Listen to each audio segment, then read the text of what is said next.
ఓం నమః శివాయ. ఓం నమో నారాయణాయ. కర్మ నివారణ నరదృష్టి నివారణ కాళభైరవాయ నమః.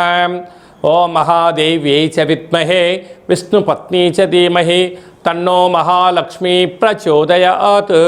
హరి ఓం. మా ఛానల్కి స్వాగతం.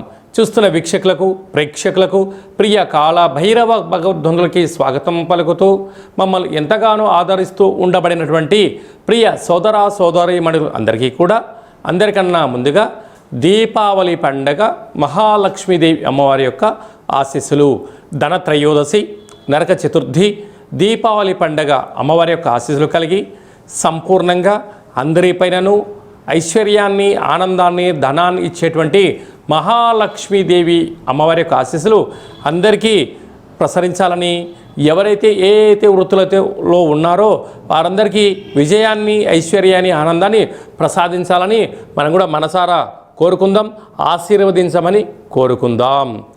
16/10/2025 నుండి 31/10/2025 వరకు పుట్టినటువంటి వారందరికీ కూడా ముందస్తుగా జన్మదిన శుభాకాంక్షలు. గతంలో వివాహం చేసుకున్న వారికి వివాహ వార్షికోత్సవ శుభాకాంక్షలు. ద్వాదశ రాశుల్లో గ్రహ గమనాలు ఒకసారి వీక్షింపచేద్దాం.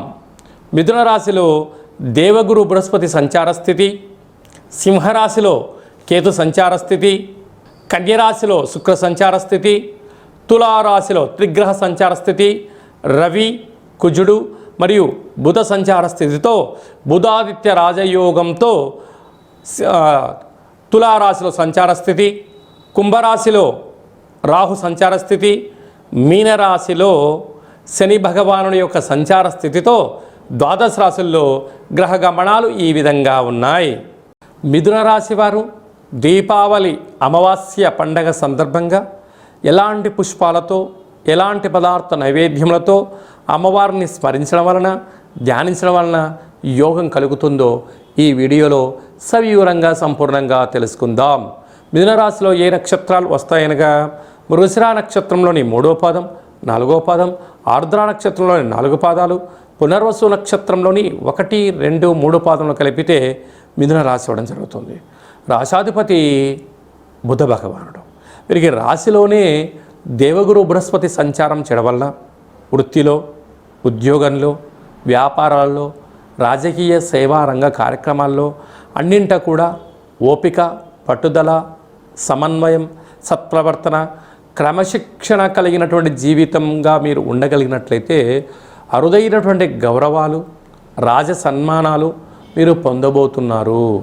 అలాగనే తృతీయంలో కేతు సంచార స్థితి, తల్లిదండ్రులతో, అన్నదమ్ముళ్లతో, అక్కా చెల్లెలతో వీలైనంత వరకు మానవ సంబంధాలుగానే చూడండి.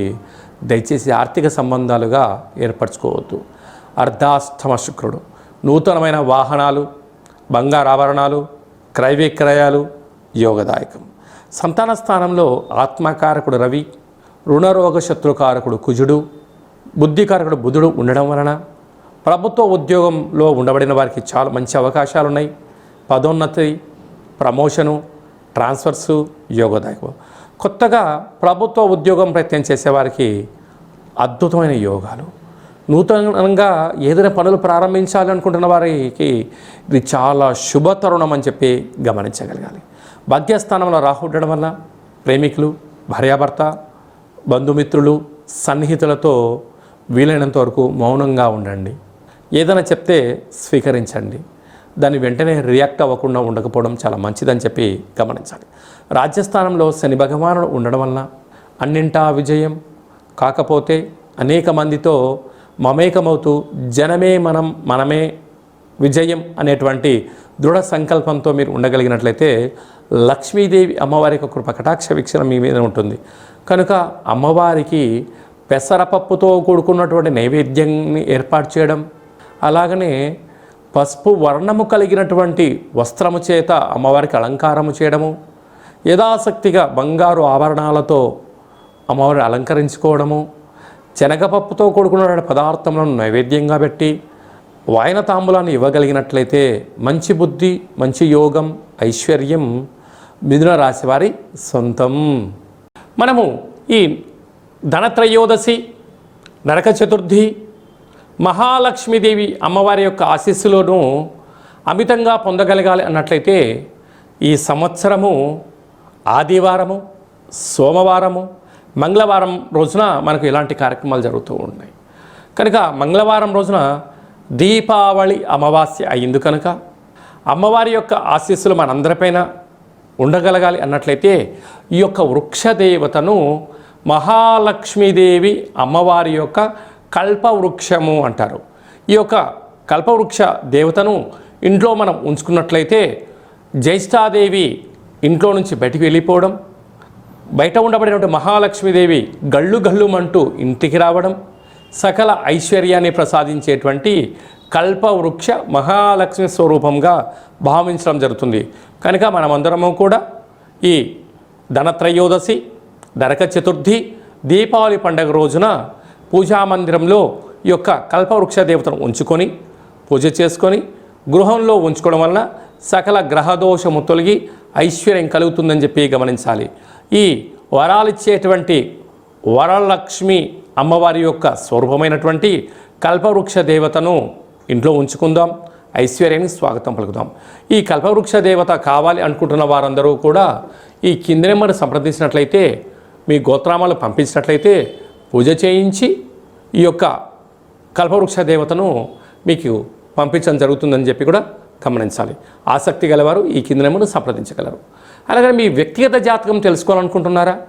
మీ పేరు, డేటు, నెల, సంవత్సరం, పుట్టిన సమయాన్ని వ్రాసి మీరు పంపించగలిగినట్లయితే 100 సంవత్సరాల జాతకాన్ని సవివరంగా సంపూర్ణంగా వ్రాసి పంపించి మీరు పుట్టినప్పుడు గ్రహ గమనాలు ఎలా ఉన్నాయి, ప్రస్తుతం ఎలా ఉంటున్నాయి, భవిష్యత్తులో ఎలా ఉండబోతున్నాయో సవివరంగా సంపూర్ణంగా తెలియజేయడం జరుగుతుంది. చాలామందికి పుట్టినటువంటి కాల సమయంలో డేటా ఆఫ్ బర్త్లో లేనటువంటి కారణం వలన మీ పేరు యొక్క మొదటి అక్షరాన్ని అనుసరిస్తూ రాశిని స్థితిగతులను తెలియచేస్తూ రమణ శాస్త్రం ద్వారా అనగా గవళ ద్వారా కాళభైరవ ఉపాసన చేత భూత భవిష్యత్ వర్తమానాన్ని తెలియజేయడం జరుగుతుంది. కనుక జాతకాన్ని తెలుసుకుందాం, జీవితంలో రాబోయే అదృష్టాన్ని ముందే తెలుసుకుందాం, అవరోధాలని అధిగమించే ప్రయత్నం చేద్దాము అనేటువంటిది చిన్న విన్నపం. కనుక జాతకం తెలుసుకోవాలనుకుంటున్న వారందరూ కూడా అపాయింట్మెంట్ తీసుకొని సంప్రదించగలరు. అందరికీ వరాలిచ్చేటువంటి వరమహాలక్ష్మీదేవి అమ్మవారి యొక్క ఆశీస్సులు ఉండాలని కోరుకుంటూ ఆశీర్వచనం. శతమానం భవతి శతాయు పురుష సతేంద్రియ ఆయుష్యేవేంద్రియే ప్రతిష్టతి ధనం ధాన్యం బహుపుత్రలాభం శత సంవత్సరం దీర్ఘమాయు.